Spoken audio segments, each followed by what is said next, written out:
আসসালামু আলাইকুম। আজকে আমাদের রেপারেটরি চ্যাপ্টার 2 মাইন্ড চ্যাপ্টার থেকে আমরা পড়াবো।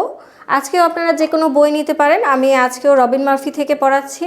রবিন মার্ফির আমাদের একটা রুব্রিক্স দেখবেন, অ্যাভোরেন্স। অ্যাভোরেন্স এই রুব্রিক্সটা সেম মিনিংয়েই আরেকটা রুব্রিক্সেও দেওয়া আছে, সেটা হচ্ছে অ্যাভারশন দিয়ে পাবেন আপনারা। তো আজকে আমরা এই রুব্রিক্সটা পড়লে দুইটাই একসাথে পড়া হয়ে যাবে, অ্যাভোরেন্স এবং অ্যাভারশন। দুইটার মানেই হচ্ছে যে বিরক্তি বা ভালো লাগে না এমন কোনো কিছু। দেখবেন আরেকটা মিনিং আছে ডিসগাস্ট। তো অ্যাভোরেন্স, অ্যাভারশন এই সব কিছু দিয়ে বোঝাচ্ছে যে কোনো কিছু যেটা আপনার পছন্দ না। তাহলে কি কি পছন্দ না? রোগীর পছন্দ অপছন্দ যে আমরা শুনি, এটাতে আমরা কি পাবো? Animals to furry. আমরা এখানে দেখিয়ে দিচ্ছি, যেমন ফারি অ্যানিম্যালস, যেগুলোর লোম থাকে এমন কোনো অ্যানিমেল পছন্দ না। আমরা কিন্তু টিউবারকুলিনামে এই লক্ষণটা পাই যে কুকুর বিড়াল পছন্দ না, লোমযুক্ত কোনো কিছু পছন্দ না। অ্যাপ্রোচ টু, তার সামনে কেউ আসবে। অ্যাপ্রোচ মানেই তার সামনে আসা, তো তার সামনে কেউ আসবে এটা সে পছন্দ করে না। বাথিং টু, গোসল করতে পছন্দ করে না, সালফারের লক্ষণ। ব্ল্যাক অ্যান্ড সোমবার, সে কালো কোনো কিছু পছন্দ করে না, কিংবা সোমবার মানে হচ্ছে দুঃখজনক বা শোক প্রকাশ করে এমন কিছু সে পছন্দ করে না।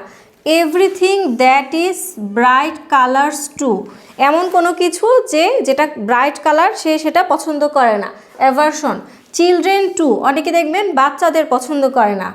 ডার্কনেস টু, অন্ধকার পছন্দ করে না। এডুকেশন, পড়াশোনা করতে চায় না, এরকম রোগী আমরা অনেক পাই, সালফার মেডিসিনে এটা আছে।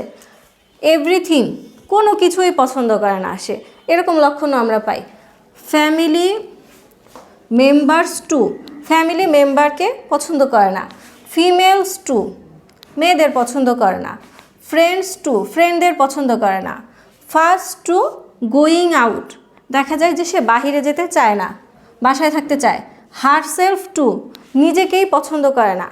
হাজব্যান্ড টু হার, নিজের হাজব্যান্ডকে পছন্দ করে না। লাফিং ফেসেস টু, এটা খুবই ইন্টারেস্টিং, সে হাসি দিয়ে আছে এমন কোনো মুখ পছন্দ করে না। লাইট টু, আলো পছন্দ করে না। লিটারেরি পার্সনকে পছন্দ করে না। ম্যারিজ টু, বিয়ে করতে চায় না, এরকম আমরা যদি রুব্রিক্স পাই বা লক্ষণ পাই যে বিয়ে করতে চায় না, আমরা কিন্তু কয়েকটা মেডিসিনে এরকম পাবো যে বিয়ে করতে চাইবে না। ম্যান টু ওমেন টু, পুরুষদের পছন্দ করে না, বা অ্যাভারশন টু ম্যান বা অ্যাভারশন টু ওমেন। তাহলে আমরা এই সাব রুব্রিক্স দিয়ে বা এই লক্ষণগুলো দিয়ে আমরা মেডিসিনে গিয়ে কিন্তু ট্রিটমেন্ট করতে পারবো বা মেডিসিন সিলেক্ট করতে পারবো। আজকের জন্য এতটুকুই, ধন্যবাদ সবাইকে।